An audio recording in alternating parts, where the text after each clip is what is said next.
안녕하세요. 직장인 투자자 이프로입니다. 오늘은 좋은 ETF를 고를 때 봐야 할 세 가지 기준에 대해 말해볼게요. 사실 이 세 가지 말고도 추가로 보면 좋은 것들이 있어요. 그런데 오늘은 최소한 ETF를 고를 때 이것만큼은 확인하고 투자하셨으면 좋겠다라는 생각으로 컨텐츠를 만들었습니다. 최근 절세 계좌에서 국내 상장 해외 ETF의 배당 소득세 이슈 때문에 많은 분들이 배당 ETF 대신 다른 대안을 찾고 계실 거예요. 오늘 영상을 끝까지 보시면 ETF를 고르시는데 도움이 되지 않을까 싶습니다. 절세 계좌에서 배당 ETF에 투자하고 계셨던 분들은 해외 지수 ETF로 교체 매매를 진행하고 있을 겁니다. 저도 이번 주에 교체 매매를 진행했습니다. 그런데 교체 매매를 하고 싶어도 어떤 기준을 가지고 좋은 ETF를 찾아야 하는지 잘 모르시는 분들도 아직 많으신 것 같습니다. 그래서 오늘은 국내 해외 ETF 구별 없이 ETF를 고를 때 중요하게 봐야 할 세 가지 기준을 설명드리고 마지막에 미국 S&P 500 ETF를 예시로 들어 같이 확인해 볼게요. 먼저 ETF가 뭔지 잘 모르시는 분들이 있을 것 같아 간단히 설명하고 넘어갈게요. ETF는 펀드를 주식처럼 사고 팔 수 있게 만든 상품이에요.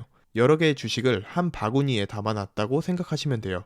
개별 주식을 사탕 하나에 비유하자면 ETF는 사탕, 초콜릿, 젤리, 과자까지 전부 들어가 있는 종합 선물 세트입니다. 그럼 ETF의 장점은 어떤 것들이 있을까요?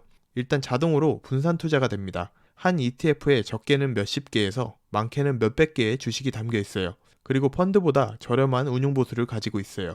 펀드처럼 매니저가 펀드를 관리하는 것이 아닌 내가 직접 사고팔고 하기 때문에 수수료가 펀드에 비해 낮은 편이에요. 마지막으로 펀드처럼 환매 과정을 거치지 않기 때문에 바로 사고팔 수 있어 환급성이 좋습니다. 이러한 장점들 때문에 ETF 투자를 많이 합니다. 지금까지 들으셨다면 ETF가 충분히 이해되셨을 거예요. 그럼 이제 수많은 ETF 중 좋은 ETF를 고를 때 중요하게 봐야 할 세 가지 기준을 설명해 볼게요. 첫째는 자산 규모입니다. ETF도 개별 주식과 마찬가지로 자산 규모가 작은 것보단 큰 ETF가 좋습니다. 개별 주식도 중소형주보다는 대형주가 안정적이잖아요. 같은 개념이라고 이해하시면 됩니다. 그리고 자산 규모가 클수록 운용 비용이 더 많은 투자자들에게 분산되기 때문에 총 보수가 낮을 가능성이 많습니다. 이건 증권사 운용 방침에 따라 다를 수도 있지만 대체로 원리가 그렇다는 거예요. 앞서 말한 이런 이유들로 자산 규모가 큰 ETF가 작은 ETF보다 안정적인 측면과 더불어 저렴한 보수를 제공할 가능성이 많습니다. 따라서 자산 규모를 확인해야 됩니다. 두 번째, 구성 종목입니다. ETF마다 투자하는 자산이 다 달라요. 예를 들어 S&P 500 ETF는 미국 대형주 500개에 투자하는 상품이고 SOXX는 반도체 기업 30개에 투자하는 상품이에요. 주식뿐만 아니라 안전자산인 채권 ETF 또는 금 ETF도 있어요. 설명드린 것처럼 ETF가 담고 있는 구성 종목에 따라 수익률과 리스크가 달라집니다. 그렇기 때문에 내가 어떤 수익률을 원하고 어떤 리스크까지 감당할 수 있는지 스스로 고민해 보셔야 합니다. 잘 모르겠다 하시면 오늘 마지막에 다룰 미국 S&P 500 ETF로 시작하시면 됩니다. 가장 안전하면서도 적정 수익률을 얻을 수 있는 ETF라고 생각해요. 다시 돌아가서 구성 종목과 ETF 내 비중도 함께 보면 좋아요. ETF 내 한 종목의 비중이 너무 높거나 상위 10개 종목의 비중이 높으면 소수 기업의 성과에 따라 ETF의 수익률과 변동성에 큰 영향을 받을 수 있습니다. 따라서 ETF의 투자 자산과 구성 종목 그리고 ETF 내 종목 비중이 적당한지 꼭 체크하시기 바랍니다. 마지막으로 총 비용입니다. ETF의 특징에 따라 총 비용의 차이가 있어요. 대체로 패시브 ETF는 수수료가 저렴하고 액티브 ETF는 수수료가 비싼 편이에요.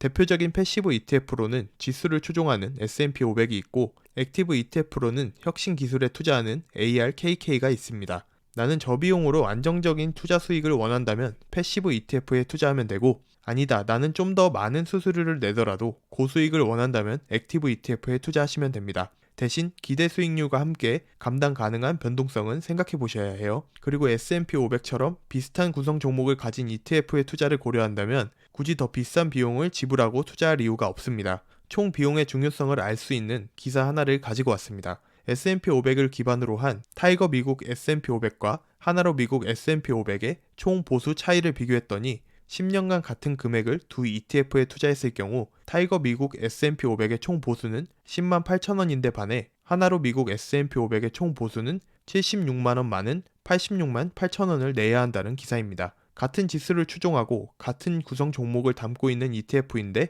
시간이 지남에 따라 총 비용은 약 8배까지 차이가 나게 되는 거죠.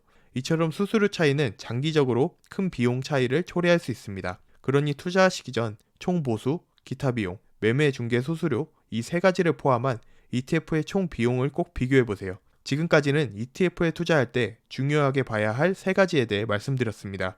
지금까지 설명드린 세 가지를 고려해서 최근 경쟁이 심해지고 있는 미국 S&P 500 ETF 중 어떤 ETF가 괜찮은지 비교해 보겠습니다. 미국 S&P 500 ETF는 지금도 각 증권사에서 수수료 인하 경쟁이 펼쳐지고 있어요.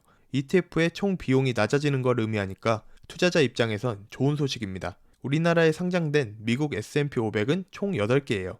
이 중에서 자산 규모가 큰 ETF와 저렴한 총 비용을 가진 4개의 ETF를 비교해 보겠습니다. 선별된 4개의 ETF는 코덱, 타이거, 에이스, 라이즈입니다. 먼저 자산 규모를 비교해보면 타이거, 코덱, 에이스, 라이즈 순으로 높습니다. 구성 종목은 큰 차이가 보이지 않는 관계로 넘어갈게요. 다만 에이스 미국 S&P 500의 상위 10개 종목의 비중이 다른 ETF보다 살짝 더 많은 것으로 보이는데 큰 차이는 아닙니다. 마지막으로 총 비용을 비교해보면 라이즈, 코덱, 에이스, 타이거 순으로 총 보수가 낮은 걸 확인할 수 있습니다. 사실 매매 중개 수수료를 포함한 총 비용이 가장 중요해요. 그런데 총 비용은 바로 반영이 안 돼 다음 달에 정확한 총 비용을 알 수 있습니다. 현재 각 증권사별 수수료 인하 경쟁이 붙은 만큼 앞으로 계속 변경될 수 있으니 투자 전 꼭 다시 체크해 보시기 바랍니다. 앞서 본 세 가지 지표를 종합적으로 고려해 볼 때 자산 규모가 가장 큰 타이거 미국 S&P 500이나 총 보수가 가장 낮은 라이즈 미국 S&P 500에 투자하는 게 가장 합리적으로 보입니다.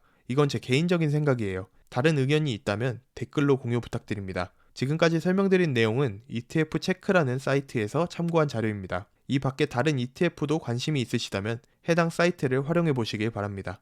오늘은 ETF를 고를 때 중요한 세 가지를 소개하고 해외 지수 ETF 중 하나인 미국 S&P 500을 예시로 설명드렸습니다. 오늘 알려드린 ETF 선택 기준을 통해 더 합리적인 ETF를 찾아보세요. 오늘 준비한 내용은 여기까지입니다. 이러한 내용이 마음에 드신다면 좋아요와 구독, 알람 설정 눌러주세요. 누구나 할 수 있는 배당 투자, 여러분들의 배당 투자를 응원합니다. 지금까지 직장인 투자자 2%였습니다. 감사합니다.